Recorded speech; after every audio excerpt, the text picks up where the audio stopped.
بسم الله الرحمن الرحيم. الحمد لله والصلاة والسلام على رسول الله وعلى آله وأصحابه أجمعين ومن تبعهم بإحسان إلى يوم الدين. دوستان عزیز، بینندگان گرامی، السلام علیکم و رحمت الله و برکاته. ما در رابطه با قرآن و جهان صحبت میکنیم. دوستا اگر به یاد داشته باشین، در درس گذشته ما به یکی از مسائل علمی قرآن موضوع خدمت شما عزیزان عرض کردیم.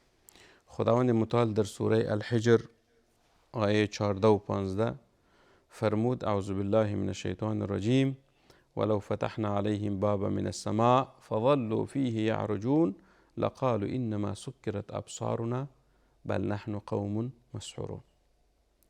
ما در رابطه به موضوع بابا من السماء صحبت کردیم که در این آیه چند اعجاز علمی قرآن است. یک اعجاز علمی است که خداوند متعال گفت که بابا من السماء، فتحنا بابا. اینجا دو واژه است، یکی فتحنا گفت، دوم بابا گفت. باب در زبان فارسی به معنای در هست یا دروازه، در یا دروازه. فتحنا به معنای باز کردن. در اصلا برای باز کردن و بسته کردن هست. وقتی که ما میگیم این در است، دروازه هست، یا باز می باشد یا بسته. مثلا در اوقات شب عموما تمام درها بسته می باشد. مردم داخل اتاقها یا داخل خانه های خود استراحت می باشند. درها را بسته می کند که کسی برایشان اذیت نرساند. این بسته شدن است. و در روز غالبا درها باز می باشد. فتحنا بابا من السماء. دو موضوع با دوستایی است که بابا خداوند متعال گفت بابا من السماء. اگر بروی همین مشرکین ما یکی از درهای آسمان بگشاییم، من السماء از آسمان دنیا، از آسمان دنیا یک در بگشاییم و بعد از این مشرکین از همین در که ما برایشان باز کردیم یعرجون، بالا بروند، طرف فضا بروند و در اونجا عجایب مخلوقات ما را ببینند. چرا؟ فضا کائنات و مخلوقات عجیب و غریبی دارد. خیلی زیاد مخلوقات خداوندی در فضا موجود است. خداوند متعال چی میفرماید؟ فضل فی یعرجون لقالوا، یعنی ببینید در قرآن کریم بعض عبارات یا الفاظ بسیار دقیقی هست که معانی بسیار عظیمی را دارد، بسیار مفهوم وسیع را دارد. در اینجا خداوند متعال برای ما چی را بیان میکند؟ این را بیان میکند که اگر مشرکین طرف فضا بروند، طرف آسمان بروند و ما برشان یک در از درهای آسمان را باز بکنیم و اونها ببینن نظامی که در فضا هست، کائناتی که در فضا هست، مخلوقاتی که در فضا هست، با چشم سر ببینن، باز هم اونها فیصلهشان است که لقالوا انما سکرت ابصارنا، بالا ما جادو شده است، همین چیزها رو که ما میبینیم حقیقت ندارد، این حقیقت ندارد، بالای ما سحر و جادو شده است. یعنی در اینجا خداوند متعال عناد مشرکین رو بیان میکنه که این قوم آنقدر قوم احمق و معاند بودند که در هیچ صورت دعوت پیامبر صلی الله علیه وسلم را نمیپذیرفتند. خداوند متعال میگفت اگر هر دلیلی برشان بیاری، اگر هر چیز برشان بگویی، بازم این قوم آنقدر سنگ دل هستند، سخت دل هستند که اینها ایمان نمی آورند. مثل که خداوند متعال در سوره بقره میفرماید سواء علیهم اانذرتهم ام لم تنذرهم لا یؤمنون. برابر است برایشان ای پیغمبر خدا، انذرتهم ام لم تنذرهم، اگر اونها رو بترسانی از آتش جهنم، از عذاب خداوند، یا نترسانی، لا یؤمنون، اونها ایمان نمی آورند، اونها مؤمن نمیشن. پس به این معنی است این اما منتهای عناد این قوم بدبخت خداوند متعال بیان میکند. در این آیت مسائل اعجازی هست، اعجاز قرآن کریم. ببینید یک موضوعش است که خداوند متعال گفت فظلوا فیه یعرجون. اول ایست که یعرجون به معنای چیست؟ یعنی یعرجون از ماده عروج گرفته شده که به معنای چیست؟ به معنای بالا رفتن مارپیچ و زیگزاگ. بالا رفتن مارپیچ و زیگزاگ. مارپیچ به این معنی است که اگر شما مار دیده باشین مستقیم حرکت نمی کند، ای تو به شکل منحنی حرکت می کند، گاهی طرف راست می رود، چپ می رود، باز مستقیم حرکت می کند. انسان ها را اگر ببینید دیگر مخلوقات در راه روان باشن مستقیم، حتی اگر دیده باشن در سرک یا جاده ها یا در خیابان ها چی می کند؟ یک موتر و ماشین وقتی که حرکت می کند مستقیم دمو به اساس مسیر خود حرکت می کند. اما حرکت مارپیچ یا زیگزاگ به این معنی است که یعنی خلاف حرکت خط مستقیم هست. عروج در زبان عربی همین حرکت مارپیچ یا حرکت زیگزاگ میگویند. این یک کلمه است که در آینده ایره کمی باز شرح بیشتر میدیم که علما در رابطه با یعرجون چی فرمودن. دو موضوع مسحورون به معنی چیست؟ سحر شده، کسی که همه جا را تیره و تار میبینن، همه چیزها را تیره و تار میبینن، ایره سحر میگویند. تفسیر علمی در این آیه چی است دوستا؟ تفسیر علمی اولی است که میگوین انسان از زمین به آسمان می رود و بعد از اینکه لایه های جو را طی کرد و پوشش بسیط و نازک روز را در نور دید، با سیاهی و تاریکی مواجه خواهد شد، زیرا شب بر کل عالم هستی احاطه دارد و کل کائنات را پوشانده هست. لذا وقتی که انسان از لایه نازک روز گذشت و یک دفعه با سیاهی مواجه شد، همه چیز را تیره و تار میبینن، گویی که مسحور شده، چون ناگهان میبیند شب جاگزین روز شده است. این چی معنی است دوستا؟ به این معنی است که فعلا دانشمندا و محققین این را ثابت کرده است که فضا مملو از تاریکی هست. اصلا فضا تاریک است، فضایی که ما میبینیم. این را چی ثابت کردیم؟ این را از همین آیه که خداوند متعال گفت اگر اینها عروج کنن حتی در روشنی روز، وقتی که به فضا می روند در اونجا تاریکی های عجیب و غریب رو می بینن، با تاریکی روبرو میشن. شخصی که در روز حرکت کرد و در عین وقت در جای رسید که در اونجا شب می بیند و شب است، یعنی تاریکی هست، دفعتا انسان چی می شود؟ گیج می شود که من خود در روز حرکت کردم، من چند ساعت نگذشته که حال شب شد. این چی وضعیتی هست؟ این چی حالتی هست؟ همین حالت خداوند متعال تشبیه به چی کرده است که اینها ادعا خواهند کرد که بالای ما سحر شده، که چی نوع عاجل دفعتا روز به شب تبدیل شد. پس این رو اونها توجیه به چی میکنن؟ به سحر میکنن. این سحر است، بالای ما سحر شده که چطور روز به شب تبدیل شد. و این همون معنای آیه می باشد که خداوند متعال فرمود اگر دری از آسمان بر آنان بگشایی و آنان بر آن بالا خزند، میگوین مسحور شده ایم و همه چیز را تیره و تار میبینیم. حالا که نتیجه تار دیدن اونان این است که یک دفعه از محیط روشن به محیط تاریک میروند. یک کسی که عاجل از یک محیط به محیط دیگر میرود، از تاریکی به روشنی، از روشنی به تاریکی، یک حالت عجیب و غریبی است. پس مشرکین خواهند گفت که یک حالت سحری است، یک حالت سحری است که بالای ما سحر شده است.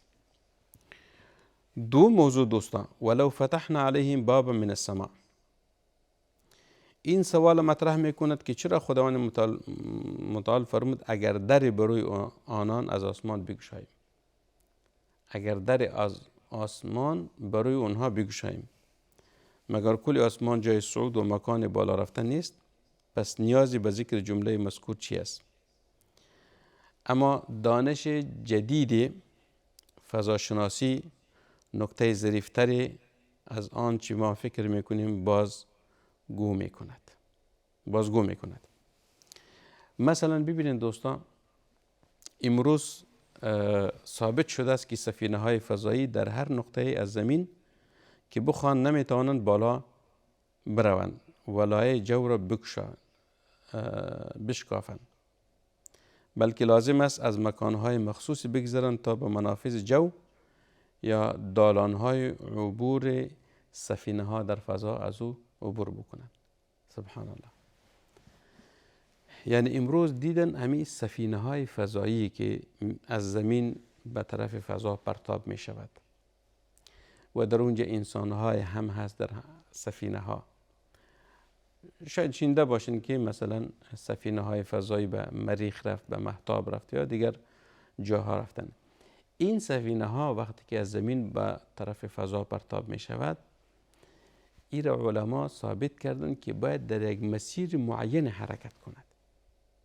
این نمیتونه که هر طرف بخواد حرکت بکنه. چرا؟ به خاطر که یک مسیر معین برشان تعیین شده است که باید در همون مسیر اونها حرکت کنند.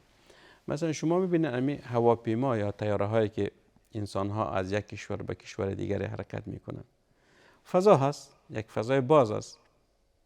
ولی اگر شما در نظام همین قوانین طیاره ها یا همین پروازهای هوایی یا جوی متوجهشون، اونها باز برای شما خواهند گفت که نخیر، مثل که در روی زمین ماشین ها و یا موترها منظم حرکت میکند در یک جاده معین، همچنان همین طیاره ها و هواپیماها در فضا یا در هوا چی میکنه؟ یک مسیر جاده های معینی دارد که از او راست و چپ رفتن نمیتواند. هم یک مسیر است که او تعیین شده است. این مسیرهای فضایی را که سفینه های جوی او را چی میکند؟ طی میکنن. این را چی میگوید؟ این همون مسیرهایی است که قرآن کریم به او اشاره کرده است. یعرجون که او را ما به نام دالانهای عبوری سفینه ها در فضا می نامیم. پس معروف است و اگر سفینه بخواد غیر از آن دالانها از جای دیگری بگذرد، منفجر خواهد شد. سبحان الله. همون دالانهایی که سفینه ها از او عبور و مرور میکنن، رفت و آمد میکنن، اگر کمی راست و چپ رفتن و یا از مسیر منحرف شدن، در اونجا همین سفینه ها انفجار میکنه. اگر شما دیده باشین در سیستم های ترافیکی که در روی زمین موجود هست، میگوین اگر این ماشین یا این موتر از جاده یا از سرک کمی منحرف شد، تصادم میکند، چپه میشود، منقلب میگردد. این خود چیست؟ یعنی می سرک پخته هست، اسفلت شده هست. وقتی که از این سرک اسفلت یا از جاده و خیابان اسفلت بیرون شد، در اونجا دیگه مسیرش تغییر میکند، حتما تکر میکند، یا چپه میشود یا منقلب میگردد. چرا؟ به خاطر است که از مسیر خود منحرف شد. ولی اگر در مسیر خود مستقیم برود، ولو که هزاران کیلومتر راه هم باشد، به بسیار آسانی و به بسیار سادگی چی میکند؟ سفر میکند. عین چیز در فضا هم موجود است. در فضا هم در اونجا همین جاده های برای سفینه های جوی تعیین شده است که باید از این مسیر اونها حرکت بکنند. لذا امروز علم ثابت ساخته است که اگر همین سفینه ها از همون دالان هایی که برش تعیین شده است کم منحرف شوند، انفجار میکنه. و حال معلوم میشد که ذکر کلمه باب در آیه نشان از آگاهی و علم خداوند لامکان به زمین و آسمان دارد. یعنی خداوند ذات است که علمش محیط است به تمام مسائل. اگر امروز علم این چیز را ثابت کرده است، این خداوند متعال قبل از علم امروز برای ما بیان نموده است. اگر علم یک مسئله را امروز ثابت میکند که در فضا چنین نظام هست، در روی زمین چنین نظام هست، در آسمان، در ستاره ها. ایره علم ثابت میکند ولی خداوند متعال ایره برای ما بیان نموده است. این حقیقت چی کرده است؟ بیان نموده است. این نکته دومی هست. نکته سومی در همین آیت دوستایی است که نکته مهم است که در آیه به آن برمیخوریم، چگونگی بالا رفتن از آسمان است. این که چرا خداوند متعال در این آیه به جای واژه عروج از واژه صعود استفاده نکرد؟ چرا خداوند متعال نگفت که فظلوا فیه یصعدون؟ چرا عروج بیان کرد؟ فظلوا فیه یعرجون، نگفت که فظلوا فیه یصعدون. میگه در پاسخ میگویم که ثابت شده است که سفینه های فضایی برای گذشت از لایه های جو لازم است به صورت مارپیچ حرکت کنند تا به فضا برسند. این یک اعجاز دیگری از اعجازهای قرآن کریم است که خداوند متعال برای ما واژه یعرجون بیان کرد. ببینید در قرآن کریم اگر هر قدر ما دقیق شیم به همون اندازه مطالب قرآن درست ما چی میکنیم؟ ثابت میسازیم. مثلا یک نمونهش خدمت شما بگویم که در سوره نمل خداوند متعال از سلیمان علیه السلام یاد میکند.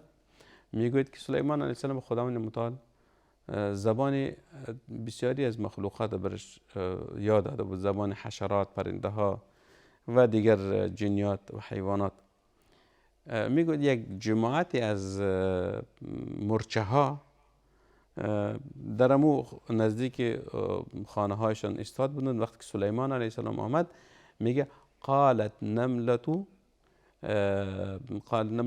ادخلوا مساکنکم لا یحطمنکم سلیمان و جنوده لا یحطمنکم. ببین کلمه یحطمن قرآن کریم ذکر کرد که این مرچه بر دیگه مرچه ها میگوید که شما زود عاجل به سوراخ هایتان، خانه هایتان داخل شوین که سلیمان و لشکر شما را زیر پا نکند. اینجا علم ثابت ساخته است که چرا یحتمن نگفت؟ میگه یحتمن به معنای شکستاندن است. حال علم ثابت ساخته است که وجود مرچه ها از مواد ساخته شده که او مواد شیشه‌ای هست. وقتی که شیشه در یک جای پرتاب میشد او میشکند. میگه تحطمت الزجاجه، تحت به معنی چیز به معنی شکستانده شد. لذا علم ثابت ساخته است که وجود مرچه ها از همین مواد شیشه‌ای ساخته شده است. وقتی که یک مرچه میمیرد او خون ندارد مثلا خون از بیرون شود یا نه، او توته می شود همانند شیشه. این یک اعجاز قرآن کریم است که یحتمن نگفت که یقتلنکم. این همش مسائل است که قرآن کریم به او بارها اشاره کرده است و این مسائل حقیقت علم قرآن برای ما ثابت میکند که این کتاب حق هست. هر چی که گفته است و هر چی که میگوید و حتما ثابت شدنی هست، ولو که ما او را درک کنیم یا درک نکنیم. انشاءالله در برنامه آینده موضوع را تعقیب میکنیم. به امید است که بهره برده باشین. و صلی الله و سلم علی سیدنا و نبینا محمد صلی الله علیه و سلم.